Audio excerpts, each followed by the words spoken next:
l'incident diplomatique aura-t-il lieu?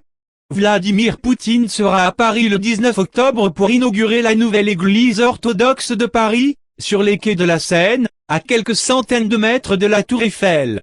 Mais sera-t-il reçu par François Hollande? Le président français l'avoue?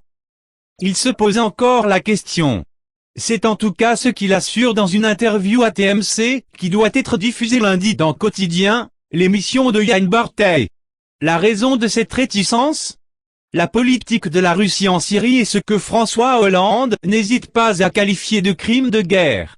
À lire également. L'église orthodoxe est entrée dans le paysage de Paris alors, recevoir Poutine ou pas? Je me suis posé la question. Est-ce que c'est utile? Est-ce que c'est nécessaire?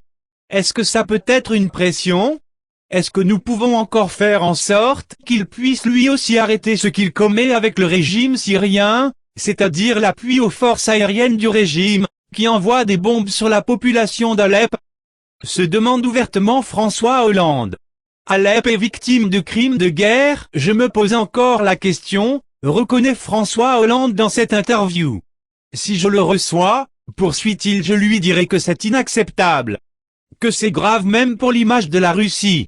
À la question de savoir ce qu'il avait envie de dire aux civils d'Alep, la partie de la grande ville du nord contrôlée par les rebelles et soumise à d'intenses bombardements du régime et de son allié russe, François Hollande répond: ce que je leur dis, c'est que ces populations sont des populations qui aujourd'hui sont victimes de crimes de guerre. Et que ceux qui commettent ces actes auront à en payer la responsabilité, y compris devant la Cour pénale internationale. Samedi à l'ONU, la Russie a, comme elle l'avait annoncé, mis son veto à un texte présenté par la France, qui appelait à une cessation immédiate des bombardements à Alep.